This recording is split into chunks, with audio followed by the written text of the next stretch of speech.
Breaking news చూస్తున్నారు. లైంగిక దాడి కేసులో హైకోర్టును ఆశ్రయించారు సత్యవేడు ఎమ్మెల్యే కోనేటి ఆదిమూలం. తనపై అన్యాయంగా కేసు పెట్టారంటూ క్వాష్ పిటిషన్ దాఖలు చేశారాయన. క్వాష్ పిటిషన్ నేపథ్యంలో వైద్య పరీక్షలకు హాజరయ్యారు బాధితురాలు. ప్రసూతి హాస్పిటల్లో అడ్మిట్ అయ్యారు. 2 రోజుల పాటు వైద్య పరీక్షలు చేయబోతున్నారు డాక్టర్లు. ఇన్ని రోజులు ఆధారాలు ఉంటాయా అన్న అనుమానాలు కూడా ఇప్పుడు తలెత్తుతున్నాయి. బాధితురాలని బందోబస్తుతో తిరుపతి తీసుకొచ్చారు పుత్తూరు డివిజన్ పోలీసులు. ఈ నెల 5వ తారీఖున ఎమ్మెల్యే కోనేటి ఆదిమూలంపై లైంగిక దాడి కేసు పెట్టారు మహిళా నేత. భీమాస్ ప్యారడైజ్ రూమ్ నంబర్ 105, 109లో తనపై అత్యాచారం చేసినట్లు ఫిర్యాదు చేశారు. తిరుపతి ఈస్ట్ పోలీస్ స్టేషన్లో పలు సెక్షన్స్ కింద కేసు నమోదు చేశారు. భీమాస్ ప్యారడైజ్ హోటల్ గదులు సీజ్ చేశారు. సీసీ ఫుటేజ్ని సేకరిస్తున్నారు పోలీసులు. కేసు నేపథ్యంలో టీడీపీ నుంచి ఆదిమూలాన్ని సస్పెండ్ చేస్తుంది ఆ పార్టీ. దానికి సంబంధించిన బ్రేకింగ్ న్యూస్ చూస్తున్నారు. కొద్ది రోజుల క్రితం సంచలనంగా మారింది కోనేటి ఆదిమూలంకి సంబంధించి లైంగిక దాడి కేసు. ఈ నేపథ్యంలో ఎటువంటి డెవలప్మెంట్స్ ఉన్నాయో తెలుసుకునే ప్రయత్నం చేద్దాం. మా ప్రతినిధి లోకేష్ మరి కాసేపట్లో లైవ్లో జాయిన్ అయ్యి అప్డేట్స్ అందించబోతున్నారు. బ్రేకింగ్ న్యూస్ చూస్తున్నారు. ఇన్ఫాక్ట్ తనపై లైంగిక దాడి కేసులో హైకోర్టును ఆశ్రయించారు సత్యవేడు ఎమ్మెల్యే ఆదిమూలం. ఆ కేసుకు సంబంధించి తనను అన్యాయంగా ఇరికించారంటూ కూడా, తనపై అన్యాయంగా కేసు పెట్టారంటూ కూడా క్వాష్ పిటిషన్ దాఖలు చేశారు ఆయన. క్వాష్ పిటిషన్ నేపథ్యంలో వైద్య పరీక్షలకు హాజరయ్యారు బాధితురాలు. ప్రసూతి ఆసుపత్రిలో అడ్మిట్ అయ్యారు ఆమె. 2 రోజుల పాటు వైద్య పరీక్షలు చేయబోతున్నారు డాక్టర్లు. ఈ అంశానికి సంబంధించి అప్డేట్స్ అందించేందుకు మా ప్రతినిధి లోకేష్ లైవ్లో సిద్ధంగా ఉన్నారు. లోకేష్, ఇటు కోనేటి ఆదిమూలం క్వాష్ పిటిషన్లో ఎటువంటి అంశాలను ప్రస్తావించారు, ఏమంటున్నారు ఆయన? ఎస్ సచిన్, ఏదైతే ప్రస్తుత సిట్టింగ్ ఎమ్మెల్యే తెలుగుదేశం పార్టీకి సంబంధించినటువంటి ఇటు ఉమ్మడి చిత్తూరు జిల్లా, ప్రస్తుత తిరుపతి జిల్లాకు సంబంధించి సత్యవేడు ఎమ్మెల్యేగా వ్యవహరిస్తున్నటువంటి కోనేటి ఆదిమూలంపై గత వారం మున్పు ఏదైతే అదే పార్టీకి సంబంధించినటువంటి కేవీవీ పురం సంబంధించినటువంటి మహిళా అధ్యక్షురాలు వరలక్ష్మి యాదవ్ చేసినటువంటి ఫిర్యాదు హైదరాబాద్ కేంద్రంగా కూడా డైరెక్ట్ గా ఏపీ సీఎం ముఖ్యమంత్రికే ఆమె మొరపెట్టుకున్నటువంటి పరిస్థితి. ఎమ్మెల్యే కోనేటి ఆదిమూలం తన్ని అంటే బలవంతంగా కూడా ఇలా పాల్గొనమని చెప్పి బలవంతం చేయడమే కాకుండా తనని అనుభవించాడు అని చెప్పి ఒక ఫిర్యాదును అయితే ఇవ్వడం జరిగింది. దానికి సంబంధించి పూర్తిగా న్యూస్ మొత్తం వైరల్ అయినటువంటి నేపథ్యంలోనే వెంటనే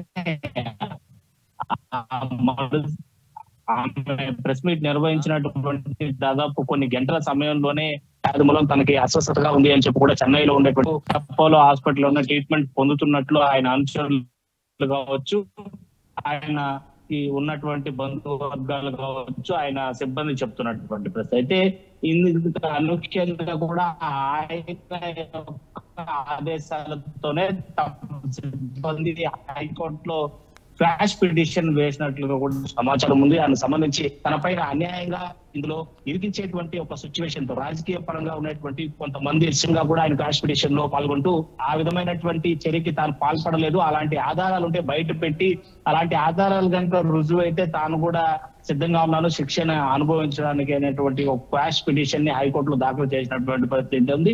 అయితే ఈ మొత్తం వ్యవహారం జరిగి దాదాపు వారం రోజులు కావస్తున్నప్పటికీ కూడా మహిళ ఎవరైతే బాధితురాలు ఉన్నారో కేవీపురం సంబంధించినటువంటి మహిళ వరలక్ష్మి యాదవ్, ఆమె పూర్తిగా ఆ మండలానికి సంబంధించి మహిళా అధ్యక్షురాలుగా వ్యవహరిస్తుంది. అయితే ఆమె ఇప్పటి వరకు కూడా పోలీస్ స్టేషన్ లో వచ్చి, అంటే తిరుపతికి సంబంధించి తిరుపతి జిల్లా వ్యవహారం కాబట్టి లోకేష్,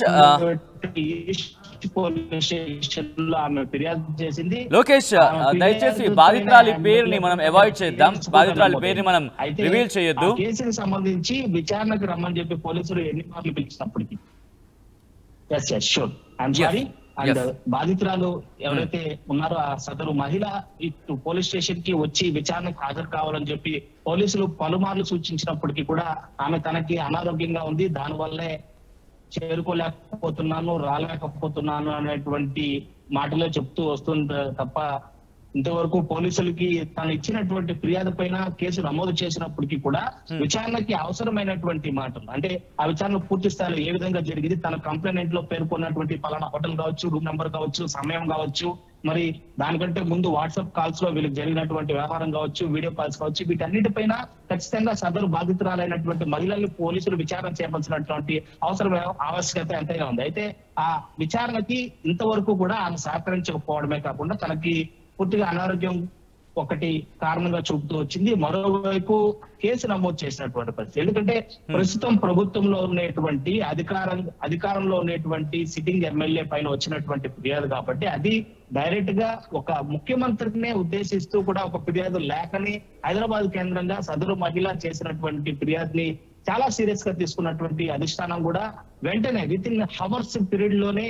పార్టీ నుంచి కూడా సదరు ఎమ్మెల్యేని తొలగిస్తూ కూడా ఉత్తర్వులు కూడా జారీ చేసినటువంటి పరిస్థితిని మనం చూసాం. సో దానిపైన చాలా సీరియస్నెస్ గా యాక్షన్ ఉంటుంది అని చెప్పి అందరూ భావించినట్లుగానే అధిష్టానం కూడా ఆ దిశగానే ముందుకెళ్ళింది.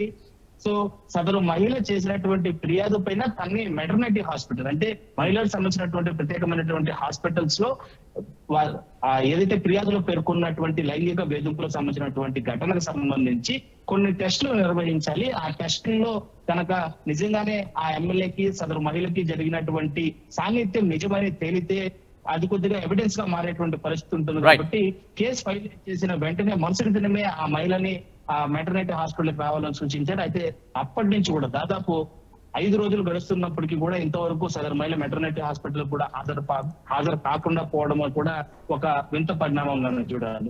అనూహ్యంగా ఇవాళ కొద్దిసేపటి క్రితమే ఆమె మెటర్నిటీ హాస్పిటల్ చేరుకోవడం, సో అక్కడ ప్రస్తుతం అడ్మిట్ అయిన తను ఇవాళ రాత్రి మొత్తం కూడా ఆమెకి టెస్ట్ చేస్తామని చెప్పి డాక్టర్ సూచిస్తున్నప్పటికీ కూడా దాదాపు ఘటన జరిగి అంటే తను ఫిర్యాదు చేసిన దానికంటే కూడా వీళ్ళిద్దరి మధ్య తను చేసినటువంటి కంప్లైంట్ వ్యవహారం ఏదైతే ఉందో అది జరిగి దాదాపు 25 రోజులకు పైగా కావస్తుంది. సో ఈ సమయంలో ఇంతవరకు కూడా వాటికి సంబంధించినటువంటి లైంగిక వేధింపులకు సంబంధించి కావచ్చు, వీళ్ళిద్దరి మధ్య జరిగేటువంటి వ్యవహారానికి సంబంధించినటువంటి ఎలాంటి అవశేషాలు కూడా ఆ టెస్ట్ లో లభించేటువంటి అవకాశాలు పూర్తిగా లేవని చెప్పి కూడా వైద్య నిపుణులు చెప్తున్నటువంటి పరిస్థితి. ఏదేమైనా కేసుకు సంబంధించి పూర్తిగా ఇక సాధారణంగా టెస్ట్ నిర్వహించాలి కాబట్టి చేసేటువంటి టెస్ట్ అయితే మాత్రం ప్రస్తుతం కొనసాగుతున్నాయి. రేపు ఉదయం తిరుపతి మెటర్నిటీ హాస్పిటల్ సంబంధించినటువంటి ఉన్నత వైద్యులు ప్రెస్ మీట్ కూడా నిర్వహించేటువంటి అవకాశం ఉంటుంది. వాళ్ళు ఏ విధమైనటువంటి సమాచారాన్ని మీడియాకు చెప్తారని చెప్పి కూడా ఇటు అధిష్టానం సంబంధించినటువంటి ప్రభుత్వమే కాకుండా ఇటు ప్రతిపక్ష నేతలతో పాటు సదరు మహిళా సంఘాలు కావచ్చు మనందరూ కూడా చాలా ఆతృతగా ఎదురు చూస్తున్నటువంటి సంగతిగా చెప్పాలి. సచిన్. రైట్ లోకేష్, మొత్తం అయితే మాత్రం లైంగిక దాడి కేసులో హైకోర్టును ఆశ్రయించారు సత్యవేడు ఎమ్మెల్యే కోనేటి ఆదిమూలం. తనపై అన్యాయంగా కేసు పెట్టారంటూ క్వాష్ పిటిషన్ దాఖలు చేశారు. క్వాష్ పిటిషన్ నేపథ్యంలో వైద్య పరీక్షలకు హాజరయ్యారు బాధితురాలు. ప్రసూతి ఆసుపత్రిలో అడ్మిట్ అయ్యారు. 2 రోజుల పాటు వైద్య పరీక్షలు చేయబోతున్నారు డాక్టర్లు. ఇన్ని రోజులు ఆధారాలు ఉంటాయంటూ కూడా ఇప్పుడు అనుమానాలు బలపడుతున్నాయి. బాధితురాలిని బందోబస్తుతో తిరుపతికి తీసుకొచ్చారు పుత్తూరు డివిజన్ పోలీసులు. ఈ నెల 5వ తేదీ ఎమ్మెల్యే కోనేటి ఆదిమూలంపై లైంగిక దాడి కేసు పెట్టారు మహిళా నేత. భీమాస్ ప్యారడైజ్ రూమ్ నెంబర్ 105, 109లలో తనపై అత్యాచారం చేసినట్టు ఫిర్యాదు ఉంది. ఇన్ఫాక్ట్ ఫిర్యాదు చేశారు ఆమె. తిరుపతి ఈస్ట్ పోలీస్ స్టేషన్లో పలు సెక్షన్స్ కింద కేసు నమోదైంది. భీమాస్ ప్యారడైజ్ హోటల్ గదులు సీజ్ చేశారు. సీజ్ చేసి సీసీ ఫుటేజ్ని ఇప్పుడు పరిశీలిస్తున్నారు పోలీసులు. కేసు నేపథ్యంలో తెలుగుదేశం పార్టీ నుంచి ఆదిమూలాన్ని సస్పెండ్ చేసింది ఆ పార్టీ రాష్ట్ర నాయకత్వం.